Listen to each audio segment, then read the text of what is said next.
ಚಾಮರಾಜನಗರ ಜಿಲ್ಲೆ ಚಾಮುಲ್ ಅಧ್ಯಕ್ಷ ಸ್ಥಾನ, ಚಾಮರಾಜನಗರ ಹಾಲು ಉತ್ಪಾದಕರ ಸಹಕಾರಿ ಸಂಘದ ಅಧ್ಯಕ್ಷ ಸ್ಥಾನಕ್ಕೆ ವೈಸಿ ನಾಗೇಂದ್ರ ಅವರು ಜನವರಿ 27ನೇ ತಾರೀಕು ಅವರ ಅಧ್ಯಕ್ಷ ಸ್ಥಾನ ಪದಚ್ಯುತಿಗೊಂಡಿದೆ.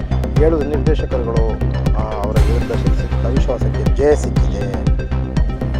ಅವಿಶ್ವಾಸಕ್ಕೆ ಮಧುನಳ್ಳಿ ನಂಜುಂಡಸ್ವಾಮಿ, ಉಡ್ನೂರು ಪ್ರಸಾದ್, ನಂಜುಂಡ ಪ್ರಸಾದ್, ಸದಾಶಿವಮೂರ್ತಿ, ಸುನೀಲ್, ತಾರಿಕ್ ಅಹಮದ್, ಶೀಲಾ ನಂಜುಂಡಸ್ವಾಮಿ ಸೇರಿದಂತೆ ಅರ್ಜುನ ಅವರ ವಿರುದ್ಧ ಅವಿಶ್ವಾಸಕ್ಕೆ ಸಹಿಯನ್ನು ಹಾಕಿದ್ರು. ಹಾಗಾಗಿ ಅದು ನಿನ್ನೆ ಯಶಸ್ವಿಯಾಗಿದೆ.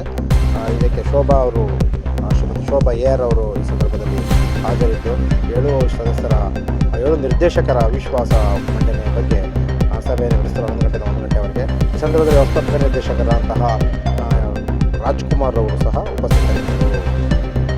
ಅಧ್ಯಕ್ಷರಾಗಿದ್ದಂತಹ ವೈಸಿ ನಾಗೇಂದ್ರ ಮತ್ತು ಬಸವರಾಜಪ್ಪ ಅವರು ಗೈರುಹಾಜರಾಗಿದ್ದರು. ಚಾಮುಲ್ ಅಧ್ಯಕ್ಷ ಸ್ಥಾನಕ್ಕೆ ಮಧುನಳ್ಳಿ ನಂಜುಂಡಸ್ವಾಮಿ ಅವರು ಬಹಳ ಶತಗತ ಈ ಬಾರಿ ಅಧ್ಯಕ್ಷ ಸ್ಥಾನಕ್ಕೆ ಕೂರಲು ಎಲ್ಲ ಸಿದ್ಧತೆಯನ್ನು ಮಾಡಿಕೊಂಡಿದ್ದಾರೆ. ಆದರೆ ನೋಡೋಣ ಯಾವಾಗ ಈ ಸಂದರ್ಭದಲ್ಲಿ ವರಿಷ್ಠರುಗಳು ಯಾವ ಸಂದರ್ಭದಲ್ಲಿ ತೀರ್ಮಾನ ಏನು ನಿರ್ಧಾರಗಳು ತಗೋತಾರೆ ಅಂತ ಕಾದು ನೋಡಬೇಕಾಗಿದೆ. ಹಾಗಾಗಿ ಮಧುನಳ್ಳಿಯವರ ನಂಜುಂಡಸ್ವಾಮಿ ಹೆಸರು ಪ್ರಬಲವಾಗಿ ಕೇಳಿ ಬರ್ತಾ ಇದೆ.